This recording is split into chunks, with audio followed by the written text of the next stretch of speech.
Good morning. We are starting Matthew chapter 24 in today's Sunday school lesson. If you want to turn to Matthew chapter 24, we will begin with verse 1 of Matthew chapter 24.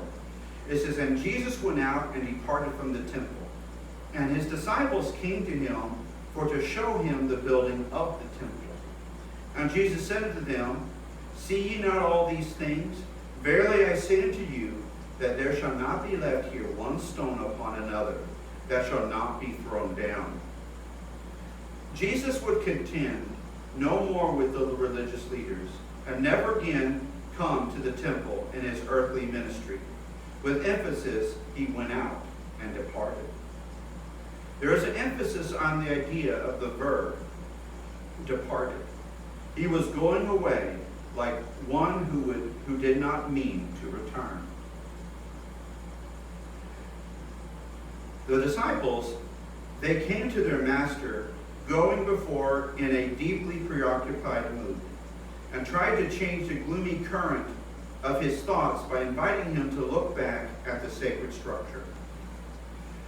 After the destruction of Solomon's temple, this temple was originally built by Zerubbabel and Ezra, in Ezra chapter 6, verse 15. Herod the Great, who ruled when Jesus was born, greatly expanded and improved it.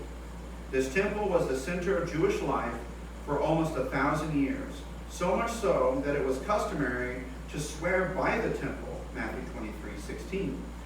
And speaking against the temple could be considered blasphemy. In short, at this time period, the temple was beautiful. Josephus, the Jew, wrote in Antiquities 15:14, tells us that for 8 whole years together, he kept 10,000 men at work about it, talking about Herod. And that for magnificence and stateliness, it exceeded Solomon's temple. Solomon had built at that time one of the most beautiful buildings in the world, and Herod had magnified it, made it so breathtaking no one could imagine. People just took people's breath away when they walked into it. Think about when we think of such things, I think of maybe like the Taj Mahal or some ornate, beautiful structure. You go in and it boggles the mind. It's like going into some of these Catholic churches, especially those that were built hundreds of years ago. They spared no expense on building these extravagant buildings, because to them it represented God. And so the more extravagant, the more devoted they showed themselves to the Lord. But after Herod's work, the temple was huge, nearly 500 yards or meters long, and 400 yards or meters wide. Herod's plan for rebuilding started in 19 BC and was only completed in AD 63, taking more than 80 years. The temple was finished only 7 years before it was destroyed. But the second temple wasn't just big, it was also beautiful. The Jewish historian Josephus said that the temple was covered with gold plates, and when the sun shone on them, it was blinding to look at. Where there was no gold, there was blocks of marble of such pure white that from a distance strangers thought there was snow on the temple. That would have been a sight to behold. Yeah. The disciples wanted Jesus to look at the beautiful buildings. Jesus told them to turn around and take a good look at those things. These things, not building, implying indifference to the splendors admired by the disciples. That to Jesus, if you think about it, it was heartbreaking, because the building was admirable, but God's presence wasn't there.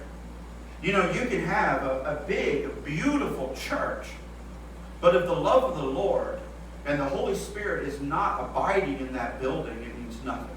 It's just a shell, a beautiful looking building.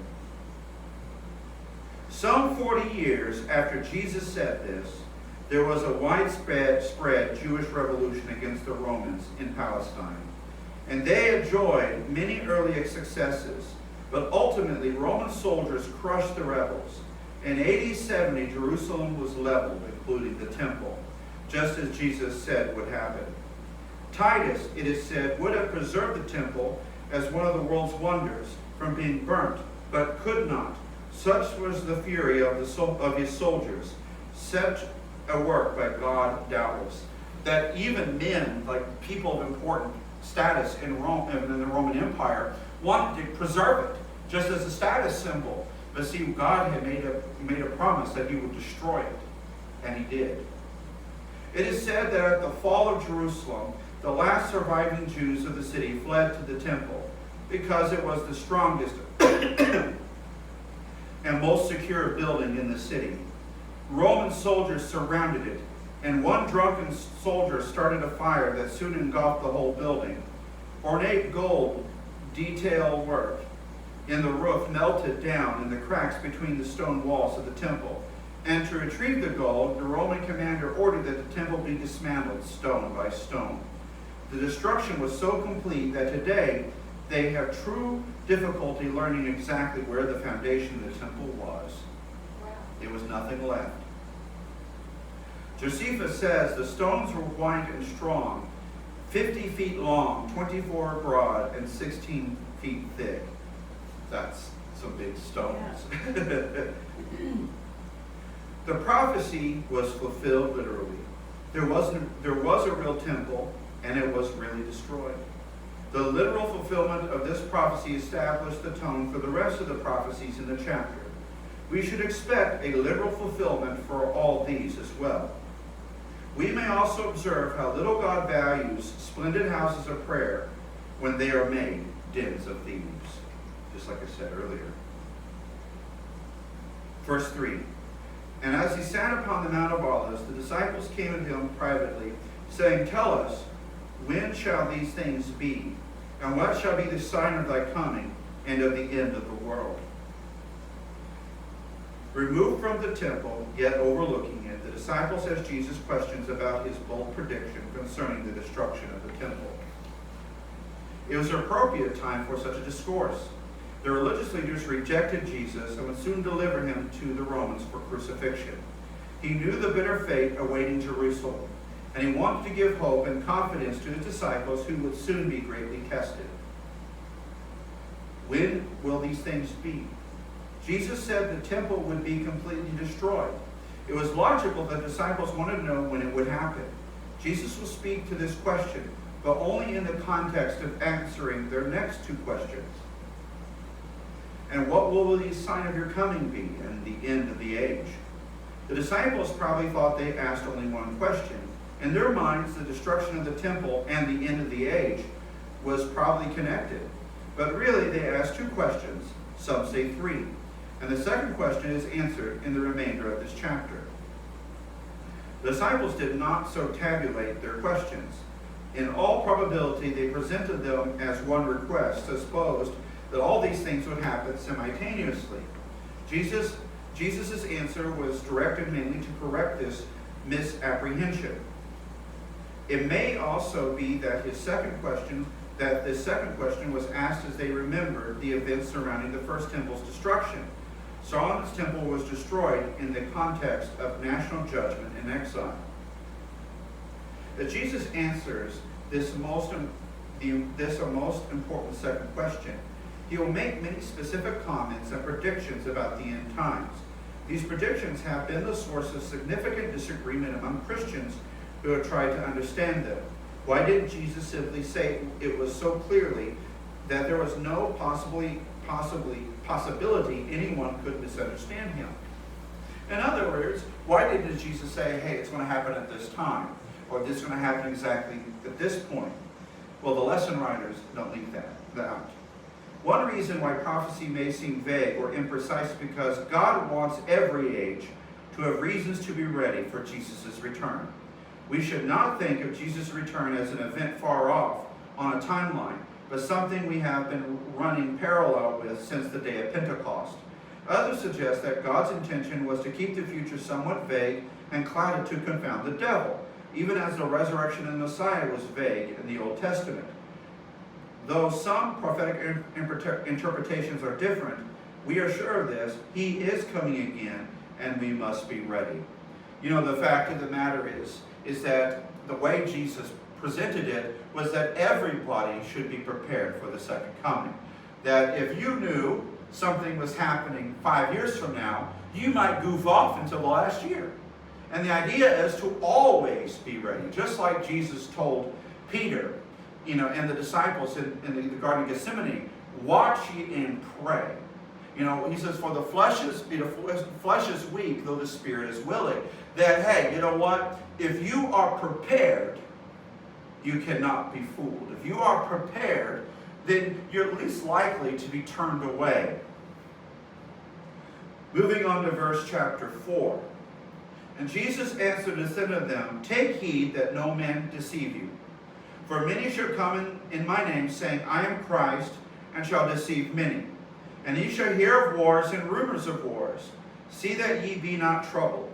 For all these things must come to pass, but the end is not yet. For nation shall rise against nation, and kingdom against kingdom. And there shall be famines, and pestilence, and earthquakes in divers places. All these are the beginning of sorrows. From the outset, Jesus warned the disciples that many would be deceived as they anticipated his return. There have been many times in the history of the church when rash predictions were made and then relied upon resulting in great disappointment, disillusionment, and falling away. One notable example of this was the prophetic expectation in 1844 when William Miller in the United States, because of his prophetic interpretations, calculations, and publications, there were hundreds of thousands in the United States who were convinced that Jesus would return in 1844. Excuse me. Bless you. When he did not, there was great disappointment, with some falling away and some cultic groups spawned from the prophetic fervor. When Jesus said, see that you are not troubled, for all these things must come to pass, but the end is not yet. The kind of things Jesus mentioned in this section are not the things that mark specific signs of the end. Things like false messiahs, wars, famines, pestilence, and earthquakes have certainly marked man's history since the time of Jesus' ascension, but were not specific signs of the end. In effect, Jesus said, catastrophes will happen, but this will not signal the end. In the midst of any great war, or any great famine, or any great earthquake, it is natural to believe that the world is coming to an end.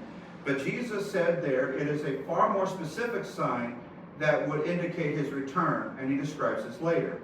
One clear aim of the chapter is to prevent premature excitement about the parousia, as written by France. The fact is what Jesus is telling his disciples is just because catastrophic events happen on earth, it doesn't immediately mean that his return is imminent. There's lots of times when people look at all these events happening around today, they say, well, Jesus is going to return tomorrow, or he's going to return at a specific time. Even in our day and age, not just 1844, just a few years ago, we had a person that said that the world was going to end, in 2010. And remember, all these people, came together and they were all, worried about the end, and of course it didn't happen. And then of course, 2012, people thought the world was going to come to an end because of the Mayan calendar being reset. And of course, people are always saying, well, look, all these things, Jesus is going to return now. But the fact is, he says, don't listen to them because nobody knows. Nobody knows when he's going to return. We need to watch and be vigilant now because we don't know.